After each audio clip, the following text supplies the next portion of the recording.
네, 분당에 파크타운이 경매로 나왔는데요. 감정 가격은 19억인데 세 번 유찰돼서 최저 가격이 6억 5천이 됐습니다. 자, 이 물건을 가지고 경매에서 도박도 될 수 있고 로또가 될 수 있는 그런 상황을 한번 보여드리겠습니다. 자, 도박이 된다 하더라도 잃는 도박은 아니에요. 본전이 되는 도박을 얘기하는 겁니다. 여기서는. 자, 그럼 이 물건을 한번 보시면은 4월 달에 19억에 나왔는데 한 번, 두 번 이렇게 유찰이 됐는데요. 세 번째 됐죠. 세 번째 됐는데 7월 달에 진행하려다가 변경이 한 번 됐습니다. 그래서 11월 13일 날 다시 진행을 하는데 자, 권리관계 볼게요. 자, 전입자, 세입자가 한 명 있습니다. 여러 명이겠죠. 큰 평수니까. 19년 10월 24일 날 전입이 됐는데 아무 신고도 안 했어요. 법원에 직접 밝히겠다고 했는데 밝히지 않았습니다. 뭔가 캥기는 게 있을 수 있다고 볼 수 있습니다.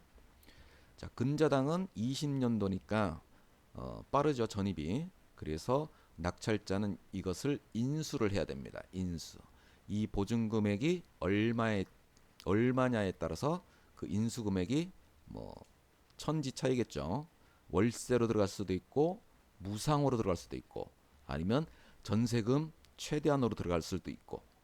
자, 19년도 10월 달에 전세 금액이 얼마인가 요거부터 찾아야 하는 게 일단 경매인이 해야 할 첫 번째 일이죠. 그러면 과연 이걸 진짜라고 해줄게. 진짜라고 해줄 테니까 그럼 금액이 얼마냐? 못 밝히겠다고 했죠. 그럼 이제 우리가 일단은 찾아봐야죠. 그래서 19년도 국토교통부 전세 가격 한번 찾아보겠습니다. 자, 일단은 이 임차인이 신고를 했을 수도 있죠. 국토교통부에 전세 가격을. 자, 그것도 확인을 해봐야죠. 먼저 지금 여기가 22층입니다. 파크타운 134.91 이거 50평짜리입니다. 50평 22층 요것만 가지고 이제 찾을 수가 있습니다. 100% 맞지는 않지만 일단 19년도 134.91 해서 아까 10월달 전입했죠. 10월달 전입한 아래로 계약은 그 이전에 했을 테니까 뭐 위에 것도 볼게요. 22층이었죠? 22층이 없습니다. 지금 실거래가로 22층 신고한 게 하나도 없어요. 이거 어떻게 된 거지? 물론 누락될 수도 있습니다. 여기에 신고가 안 돼 있을 수도 있는데 이제 여기에 신고는 안 돼 있구나 이렇게 알고 그다음에 보증 금액을 먼저 한번 찾아봅니다. 알아봅니다. 보통 10월 달에 8억 5천에 한 사람이 있었고 8억 10억 7억 6천 7억 8억 10억이 조금 걸리는데요. 그럼 20년도 한번 보자고요. 20년도 1월 달에 134.91 1월 달 넘어가도 뭐 7억 8억 6천 뭐 10억까지 가는 게 전혀 없거든요. 조금 특이한 계약이었겠죠. 아까 19년도 134.91 50평짜리 중에서 이거는 약간 특이한 계약이라고 볼 수 있습니다. 자, 어쨌든 8억 정도가 적당한데요. 요때 한 8억 그래? 그렇다면은 너 임차인 내가 8억이라고 인정해 줄게. 이러고 입찰을 해야 됩니다. 이거를 8억을 내가 인수한다 생각을 하고 입찰 가격을 한번 계산을 해야죠. 그러면은 지금 최저 가격이 6억 5천이니까 여기다가 8억을 더 더해서 그러면 14억 5천인데 15억이라고 할게요. 뭐 아까 8억 5천이 될 수도 있으니까 전세 금액이. 자, 그러면은 15억 만약에 내가 이 가격에 입찰을 한다면 15억에 입찰하는 겁니다. 일단은 지금 시세를 한번 봐야 되겠죠. 네이버 부동산의 시세를 보니까 이평수 같은 경우는 방 4개짜리인데 166제곱 세대수는 커요. 300세대.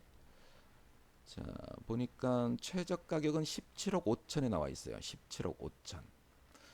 제일 싼 게 17억 5천에 나와 있습니다.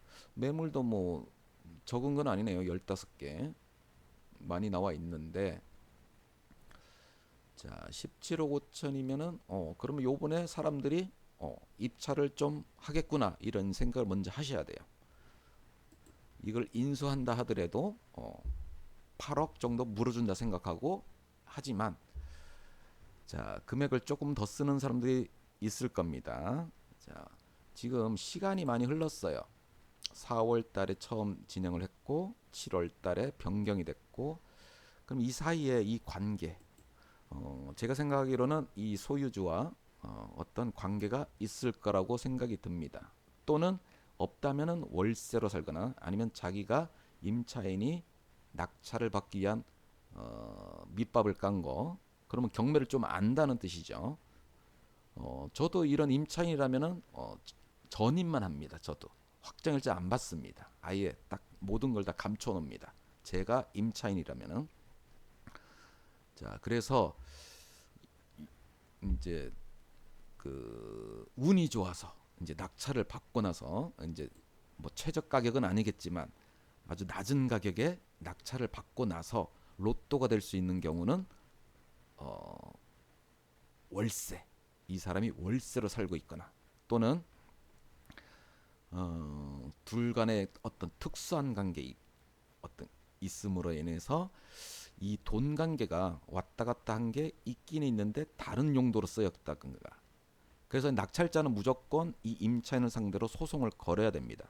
무조건 소송을 거는, 이제 요거는 이제 약간 고수들이 하는 영역이긴 한데, 소송을 걸어서 괴롭힙니다. 이게 진짜냐 가짜냐, 이 계약서가 언제 만들어진 거냐, 나중에 만들어진 거냐, 이 당시에 만들어진 거냐, 그러면 그 계약서상의 날짜대로 돈이 오갔느냐, 아니면 부동산 직인이 찍혔느냐, 이제 여러 가지 상황들을 쭉 지켜보고, 이제 그런 것들에 미비한 점이 있으면 판사가 이거를 손을 안 들어줍니다. 임차인 손을 잘 안 들어줘요. 그런 경우에 명확한 것을 제시해야 되고, 그 다음에 전입은 이때 했는데 만약에 2018년도에 뭐 10억이 간 게 있었다. 그러면은 다른 용도로 갔는데 그걸 가지고 이걸 임차 보증금으로 또 대체를 한다. 이제 이런 여러 가지 그 작전들이 나올 수 있어요. 만약에 이제 여기가 짜고 치는 고수톱이라면은 여러 가지 작전들이 나올 수 있고요. 이제 진정한 임차인이라면은 명확하게 제시를 하겠죠. 어느 임차인이 이걸 명확하게 제시 안 하겠어요. 이제 여기서 어떤 허점을 봤던 사람이 있을 겁니다. 분명히 있을 겁니다. 지금 이제는 낙찰을 받아야 할 시기예요. 시기적으로 왔어요. 최저 가격이 낮아졌기 때문에. 자, 이 고수들은 한 번씩 내질릅니다. 이런 거를 도박하듯이 그런 사람들이 있어요. 이렇게 인수할 권리가 있는 뭐 소위 말하는 위장 임차인이라고 하죠.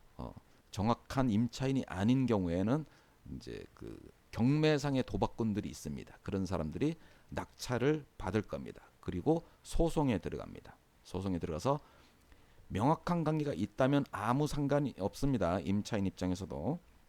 뭐 제가 보기에는 이제 최대 물어줘야 될 금액은 한 8억 정도라고 봅니다.